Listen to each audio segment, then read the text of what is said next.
J'espère que le commentaire que je m'apprête à faire au sujet de ce problème ne va offenser personne dans cette salle. Nous ne pouvons plus continuer à mener dans nos pays, dans nos régions, dans notre continent, une politique sur la base de l'aide de l'Occident, de l'Europe, de l'Union européenne ou encore de la France. Cela n'a pas marché, ça ne marche pas et ça ne marchera pas. Il est de notre responsabilité de trouver des moyens pour développer nos nations par nous-mêmes.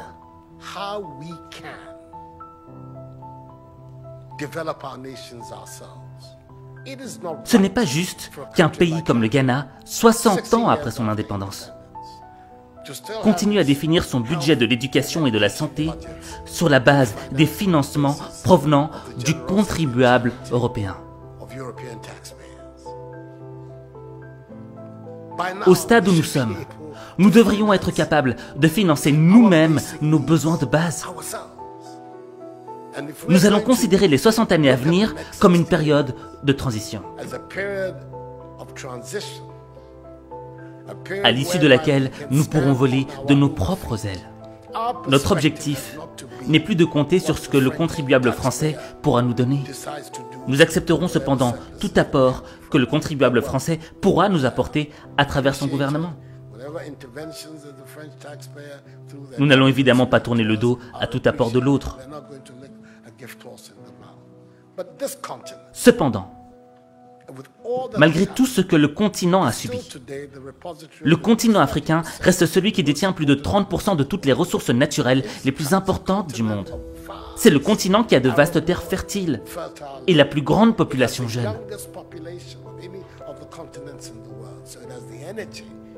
Ce qui constitue une énergie et un dynamisme dont ce continent a besoin.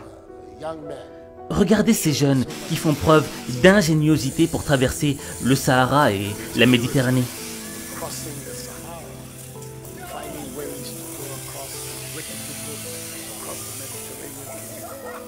Nous avons besoin de cette énergie et de cette ingéniosité sur notre continent. Et cette énergie-là, nous l'aurons ici, sur notre continent, si nous implémentons des systèmes politiques qui montrent à ces jeunes qu'ils sont l'espoir et qu'il y a des opportunités ici en Afrique. Quand il descend les rues de Bafoussam au Cameroun, Cédric ne passe jamais inaperçu au volant de son petit pick-up bleu. Les passants sont surpris par la qualité et la finition de la voiture, fabriquée avec des pièces récupérées. Je suis assis confortablement, une voiture de 2 places, et ça, tous les accessoires. Je suis même surpris d'arriver dedans, je constate que le tableau de bord fonctionne, comme toutes les voitures, donc vraiment, c'est un génie. Mais avant d'être un génie, Cédric est surtout très débrouillard. Après avoir quitté l'école en CM2, il apprend la mécanique dans l'atelier de son oncle et s'amuse à fabriquer des modèles de voitures en bambou.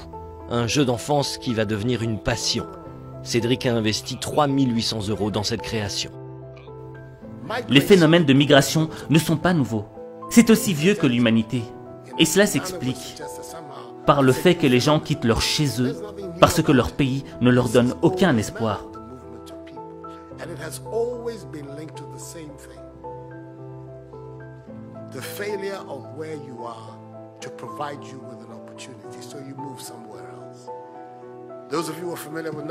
Ceux d'entre vous qui connaissent l'histoire de l'Europe savent que les grandes vagues d'immigration en Europe au XIXe siècle partaient d'Italie et d'Irlande.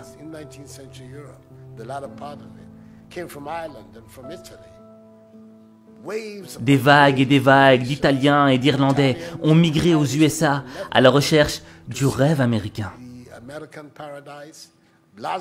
Parce qu'il n'y avait pas d'opportunité de travail en Irlande et en Italie.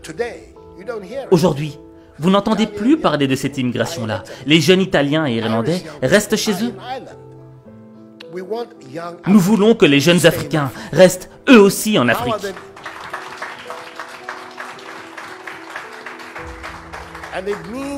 Pour cela, nous devons refuser cet état d'esprit d'assister. Cet état d'esprit qui consiste à demander ce que la France fera pour nous.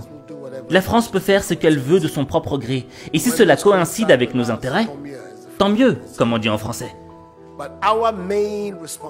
Mais notre principale responsabilité en tant que leader et en tant que citoyen, c'est de développer nos propres pays, de mettre sur pied des systèmes de gouvernance qui nous permettront d'avoir des leaders responsables de leurs actes et qui utilisent les moyens mis à leur disposition pour le bien du peuple et non pas pour leur propre intérêt.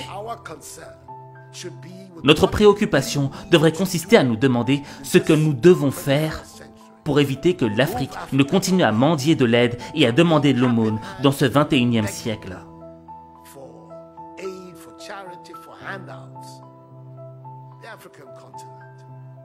Lorsque l'on regarde l'Afrique et que l'on considère ses ressources, c'est l'Afrique qui devrait donner de l'argent aux autres pays. Sans vouloir offenser le président français, car je suis francophile et je n'ai aucun problème avec la coopération française.